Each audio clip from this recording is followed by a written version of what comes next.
Good morning and welcome back to Sarah's Country Cottage Garden. Today is Saturday, May the 24th, and it is raining for the first time, I think since March. Apparently it's been the driest spring in over a century. So it's not raining quite so heavy right now, so I thought I'd do a little tour. Show you what we've been working on. We really have been working hard. So rather than the bright sunshine for the first time, we're here in rain. So let's go. I'm going to go through this little makeshift gate here. Everything needs deadheading now. There's some beautiful pansies in this little trough, but they all need deadheading.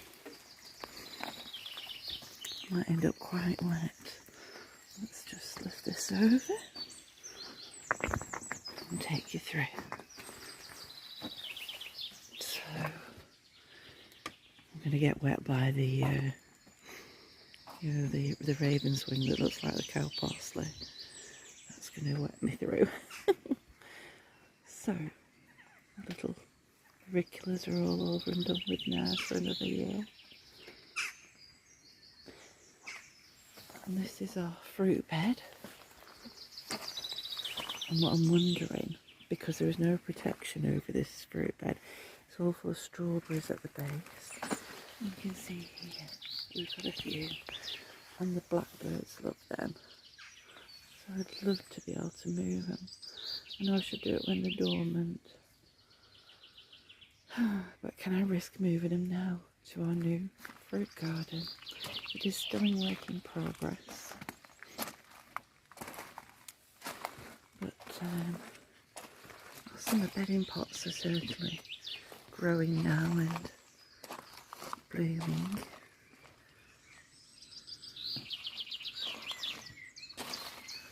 Like this little one looked great the other day. This sea of froth. Little yellow pansies. Really, you need to deadhead on a daily basis. I got some little flowers, little geraniums and verbena in the pots above our little screen.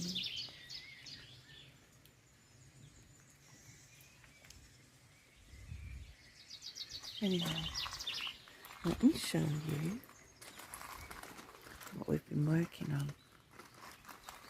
So we'll go down the path.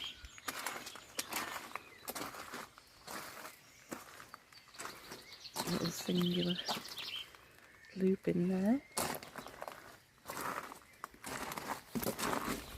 I love it when the foxgloves self-seed.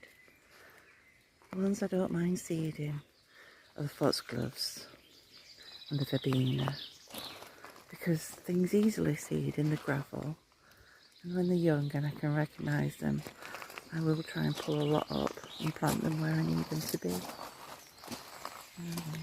Oh, this was one I need to stake. This lovely Galvanised. I was out till 9:30 last night staking. I need to stake some more. Got some rosebuds there as well. But I do like this lovely two-toned Galvanised. Now, in my last video, I said that might be my boscabel, but it isn't. It's a rose I did bring with me from our old house. But it's definitely not the boscabel. But this is Robert's rose here. Robert loves the yellow roses. Let's see there. And this was the second rose to flower. There's one I need to deadhead here, but there's lots more buds to come. So it just shows that this wire that we've put around this oval border is protecting it from the deer. Though, you know, I haven't really seen any deer for a while. Some of the seedlings I took from the path and moved into the border of the foxgloves here.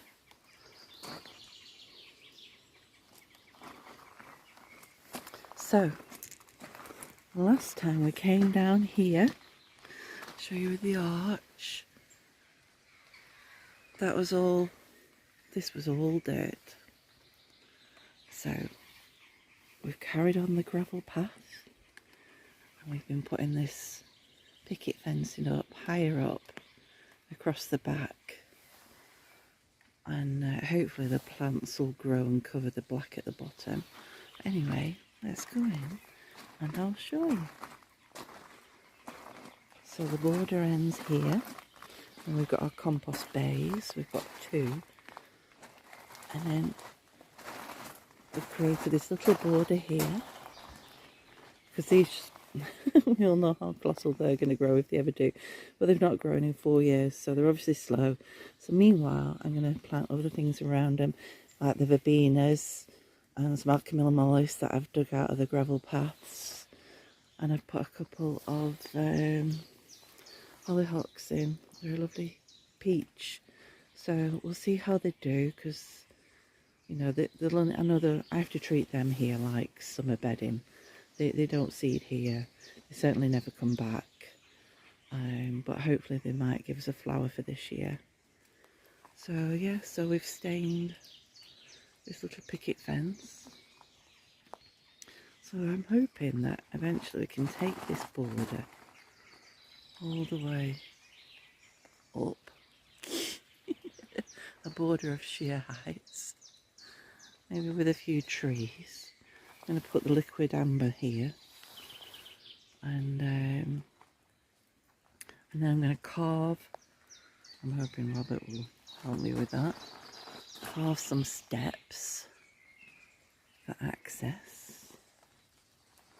And here, if I turn around now, so the back, as I said, it's work in progress, so I want to dig out this section level and what we can, you know, hopefully sieve through the soil, which we're doing with this here now to get this level, and we're putting it in this raised bed here. So I'm hoping we can do the same with that. And I've got a couple of pallet wraps that I'm going to use for the raised beds there, and then we can do vegetables in that little section. That's the plan, but you know, things change, things evolve. But these 2 beds, the sleepers, for fruit. So the fruit bed that we just went past, that's full, is full of lots of strawberries, and the strawberries are going to go in here. And then I've got some terracotta pots to put over the top. So this frame I got from work, these 2 frames, and they were just dead grey, they're like a galvanised steel. And so I've painted them in, well, I was hoping to paint them in lichen by Farrow and Ball, the same colour as the back door. But I didn't have my glasses on when I got the tin out. So it's actually called Green Smoke by Farrow and Ball, which is the colour of our staircase. So really, I mean, the picket fence is by shades and it's called Willow. And the green smoke is not that dissimilar, to be honest. So it's going to have netting over it. And then I can protect the strawberries from the blackbirds. So hopefully, you know, in years to come, we'll have a nice crop there. As you can see, I've already been placing my galvanised cans and my little bits of paraphernalia. You know, wouldn't it be lovely to have a beehive down here, even if it's just for one of those compost bin ones. After having watched Chelsea a bit this week, I'm looking at the Highgrove shop stand. They had a beautiful yellow beehive. I would love that. That looks so pretty. I mean, theirs was only for display, wasn't it? It was displaying the honeys and things that they'd probably produced. So there we go. So this one, this bed, will have the and I'll have to try and create a frame for this as well somehow. But I've got currants and raspberries and gooseberries, so they'll go in that one.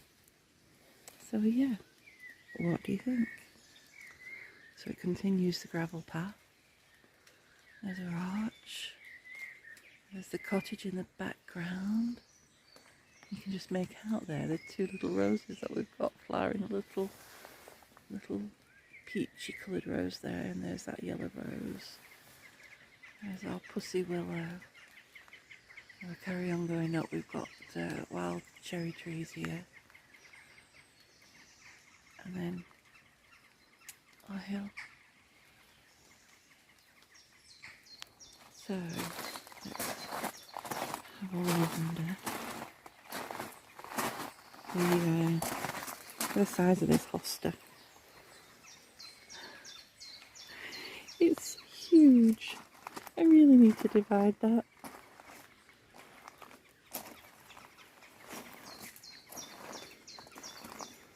We've got some buds.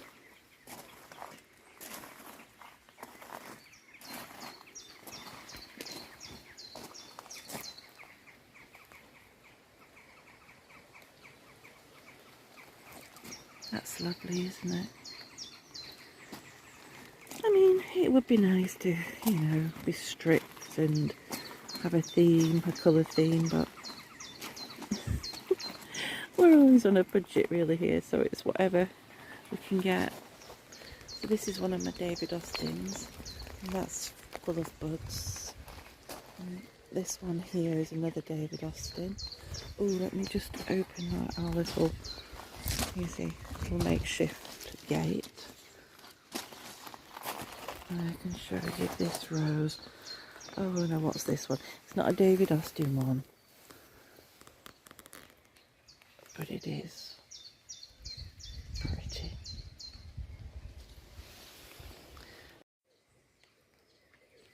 And then in front here we've got some pale pink astilbe that's in tight bud. I love astilbe. I love growing lots of astilbe because I like it as a cut flower to fill in with other flowers like roses. Oh, I need to get you a support. This is another David Austin. As I've said before, I have 5 David Austins. I'm hoping I still have 5. I've not recognised the Boscabelle. This tiny little one here, that is my only hope that is the Boscabelle. It has been very severely damaged previously by the deer, but that's the only remaining rose that I haven't seen flower that it could possibly be. So fingers crossed. So the other David Austins that I've got down here is the Generous Garter, Gentle Marnie and Shropshire Lad. And then in the front garden I have the Queen of Sweden. Now then, look at this. I think I'm going to have to go back the way, cut through here, or I'm going to get wet through. We've got another little rose there. The alliums are here. You can see here we've got the Johnson's Blue. I mean, we always sold this as Johnson's Blue, but to me, this one is more like the Johnson's Blue because I had it at the old house and it looked more like that one.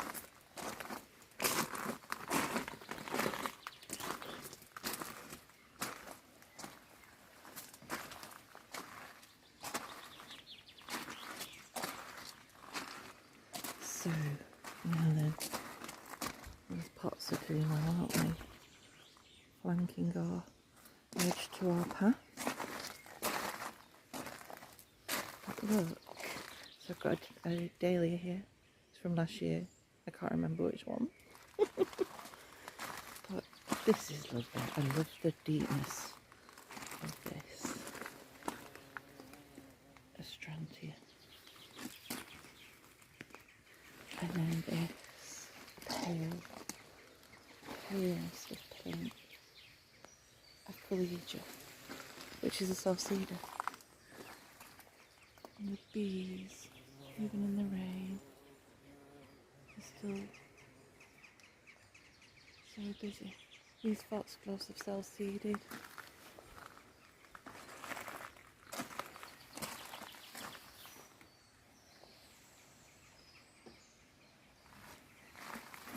So let's have a look. No foxgloves. There's just something so beautiful, isn't there, about foxgloves?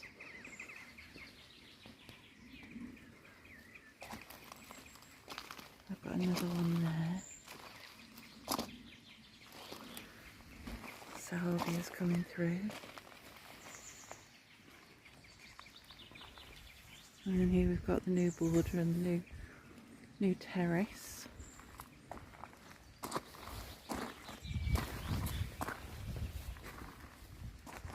I hope this film's working because the camera is flashing violently. A little wall with the pansies. Oh, do you know, this little pot has been beautiful all week.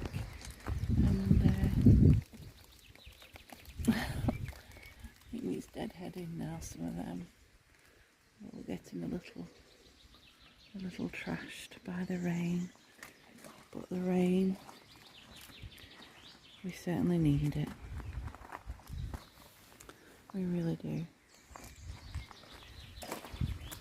I've got a little foxglove here. And then a weed. Lots of weeds. I need to get my kneeler out. This little tiny perennial cornflower. And look, oh, the veronica. The veronica is about to flower. The buds are getting bigger, as is this campanula. I think this will be a lilac one. And then before we know it, we'll have the spears from the echinops.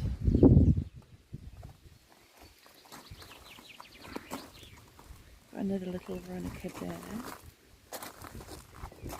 Got a couple of lavenders in here.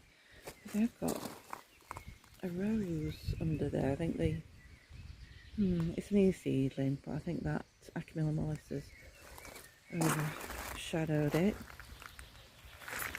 This is a pretty colour. I don't know whether it'll be made out on the... Not too bad, it's not picking up too bad, but it's, rather than the bright pink of the sea thrift, it is a more rosy pink, if you know what I mean. So, we managed to put some gravel down here. The gravel we got was really disappointing. Lots of it was filled with dirt. It like they scooped the last off the ground and brought us lots of dirt with it. And especially this section here. Look at that. I've never known it to be as bad. I mean, the last lot I got, I wasn't happy with because I felt like it was full of lots of clay tiles that had been broken up.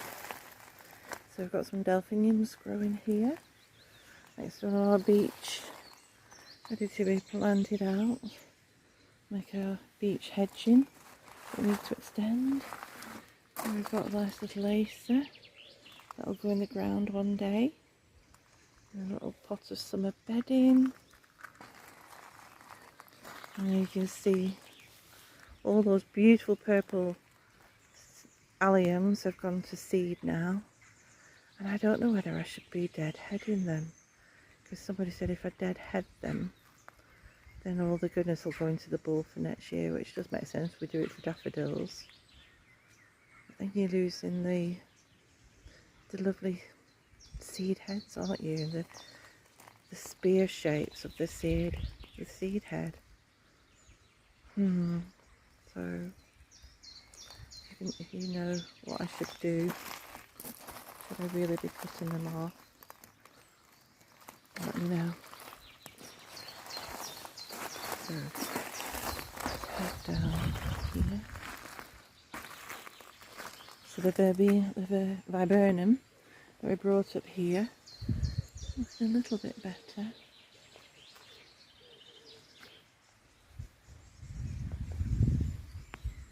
The white cosmos, and just bear with me while I get down these steps because they're not a bit wobbly. Shake of the camera there. Get myself down. So the white cosmos is flowering. Little teeny tiny antirrhinum.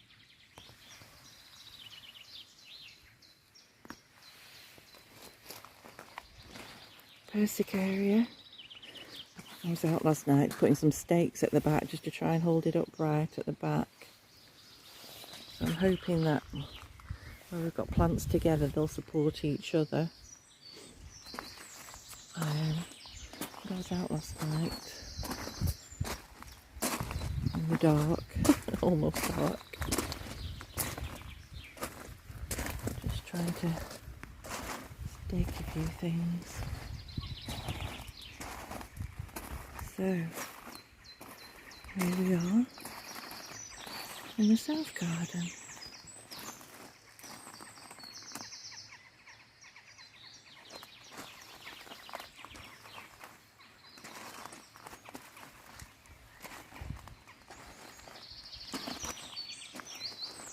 I'm just trying to be careful because everywhere's wet.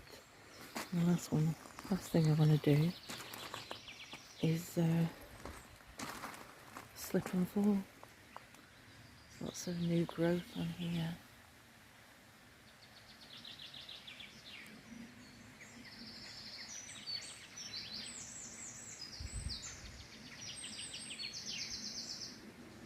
One thing I need to do is pull up this dead gold cress. Every time I come here, it's just that I've been so busy in other areas that this year the south garden is suffering. I try to come and do a bit of weeding out here. Oh, but this tree is putting on new growth. These are our little Christmas trees. Every year I get a real Christmas tree. Usually just put it in the boot room where it's the coolest. And then I plant it in the garden. So here we are on a rainy day. It's quite blustery actually.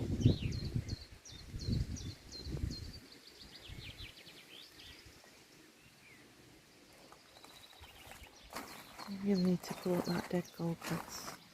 But now as we come down here, you can see we've got lupins in flower.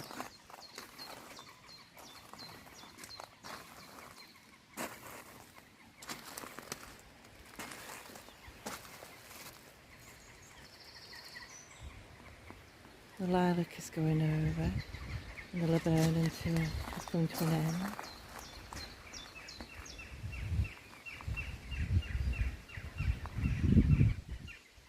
The rose on the wall is starting to flower and the rose going over the arch. I mean that rose will just be covered in flowers shortly, it's full of buds. The nautias are flowering. The geraniums are flowering.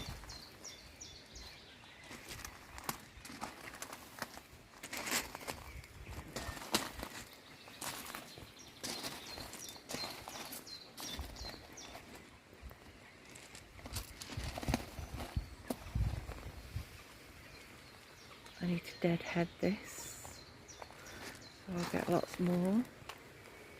More astilbe. Beech hedging is looking very lush. I need to continue that going around. The snowberry starts there. I don't want that really because that's just a thug that shoots roots, feeder roots, tap roots, and just conquers the world does that, so I want to carry on the beech hedging going up. And hopefully if we get a nice thick beech hedging, we might not get as many deer coming in. So now, as we look up this path, this is looking nice because it's edged with the nepeta and the persicaria and the chives. It's looking nice. The front garden's looking nice too. I'll try and get round there and show you. So our arch. The wisterias now in leaf. The tiny little buds of flowers though don't seem to be doing anything.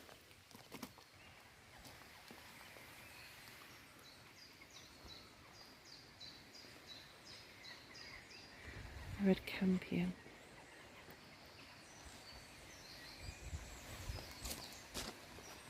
Oh, I need to deadhead the perennial cornflower.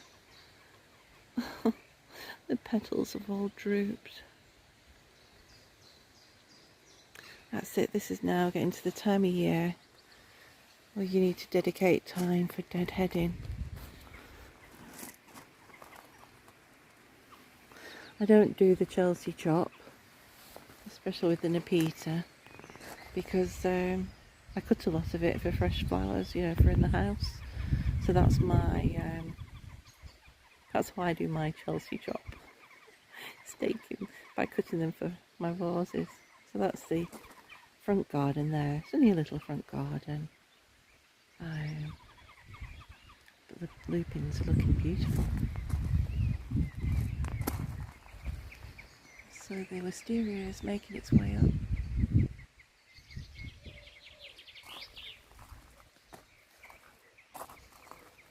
And here, this is looking the best it's ever looked. This is Patty's plum, the poppy, and we have never had as many heads. I just hope it's the true colour it was when we first got it. It was a beautiful Patty plum colour.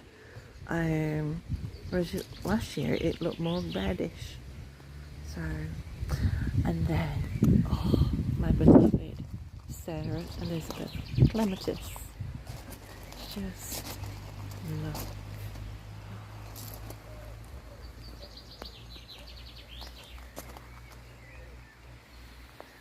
A rusty arch, a rusty pea frame.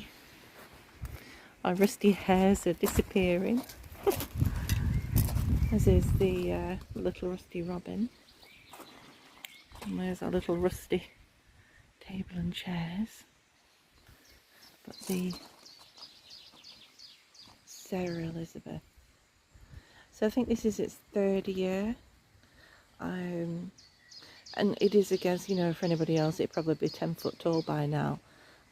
But here in heavy clay, and we have had, the previous summers have been so wet, but it's in stone, it's in clay, and it has been against the elements. So this is the best it's looked this year, and I love it. I really love it. As you can see, I've got bindweed growing around it too. I need to get rid of that. I've got a lovely paler dusky pink of the astrantia here, which is really pretty. Which goes so well with the clematis. And then the lilac of the chives.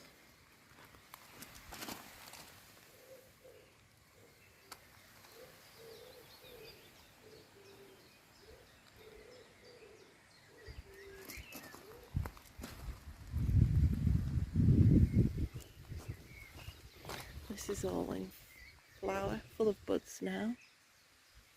Another echinops there. This is a tall veronica here. I've got some more naughtier. This rose is probably flowering for the first time ever because the deer love that one. I think this was a cutting that I did from the rose that grows over the arch by our front porch, and it's a very old English rose. I don't know the variety, but it's just like a single flower. And then here I think we've got this tiny little geranium with its teeny tiny lilac flowers. The buds, that's the buds. And yeah, got a nice campanula there. So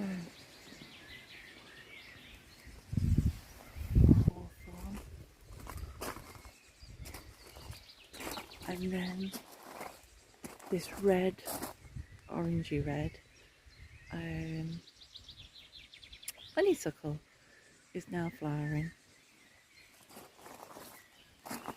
It's up in the hedge of the flowers as well.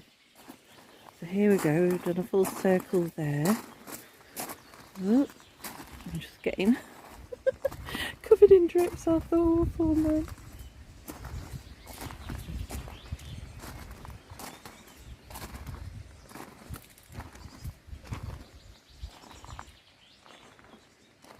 Not sure if you saw the thrush then. It flew across the path and up onto the old shed.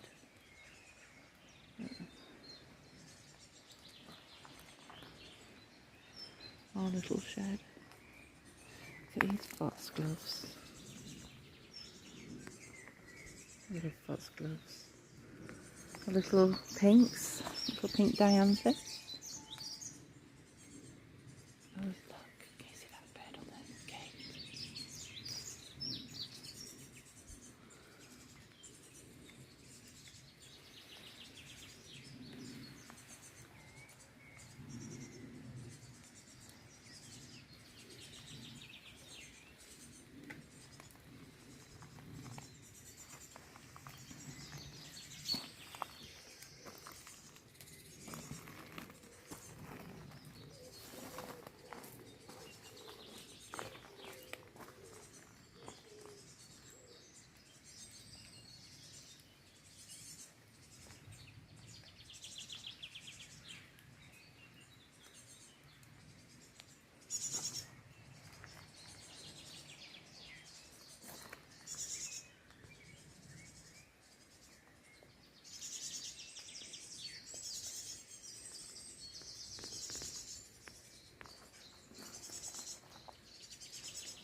More foxgloves.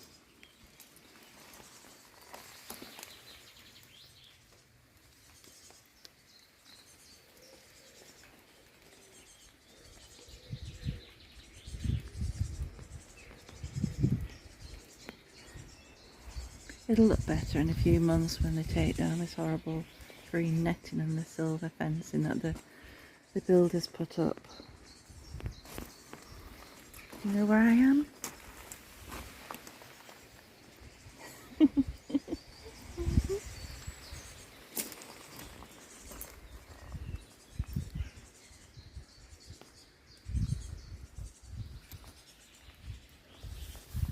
Our kitchen. Boot room. This is our large guest bedroom.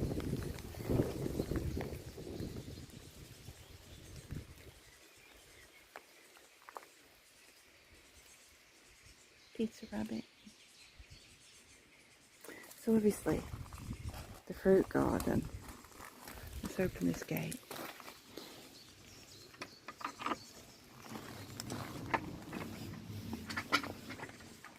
Obviously I'm always inspired by Beatrix Potter, and so hopefully the fruit garden in time will resemble that. Oh, doesn't that look pretty? I might just have a quick look around the front and see what it looks like there. But that does look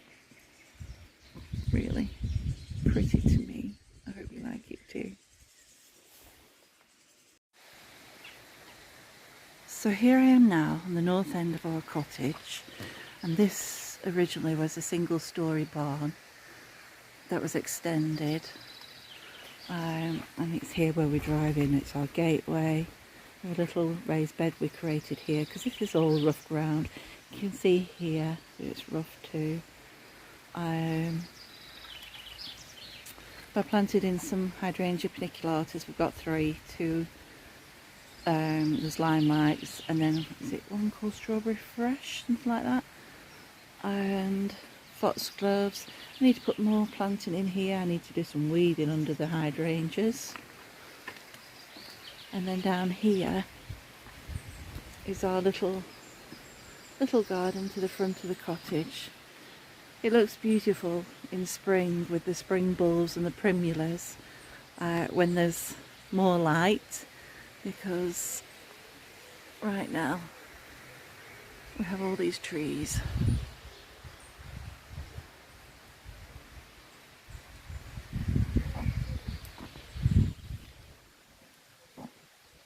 So we've got a stilby here. You know, it's the shade loving plants really. The Alchemilla mollis, Nepeta does alright, geraniums do alright. I've put in some seedling roses. We've got little tiny roses there, little pot roses. And then there are steps. I need to be careful that I don't show you the name of our cottage here. But the steps, I used to have two standard bay trees here at the bottom, and then I'd put summer bedding in the other pots, but we lost those a couple of years ago, or we lost one of them. The other has survived, and it's now in the new border by the terrace. So here I planted the goldcrests. I did that last year, and I'm just trying to train them. I did train the bottom two to go into 3 balls. Then we had a heavy snow which broke one of them, so I had to cut the top of one off. So then I had to do the other one to match it. So the second step, or the third step I should say, the pots there, I might see if I can train those into 3 balls. And then in front there, these germs are doing so well. So here's a close-up of the GMs.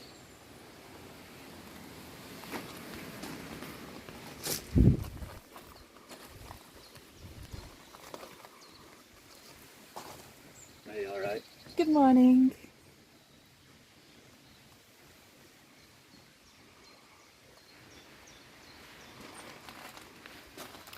So this is our little south garden.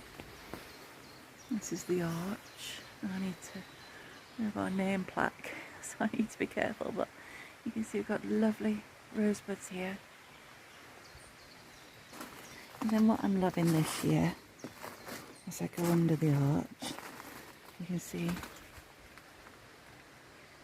the south garden where we walked before with our obelisks. But here we've got a nice border of Nepeta.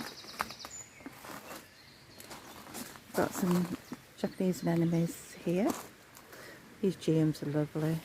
They're 4 years old now. They've come back brilliantly. Some phlox. I'm trying to think what colour phlox that was. Then the lupins.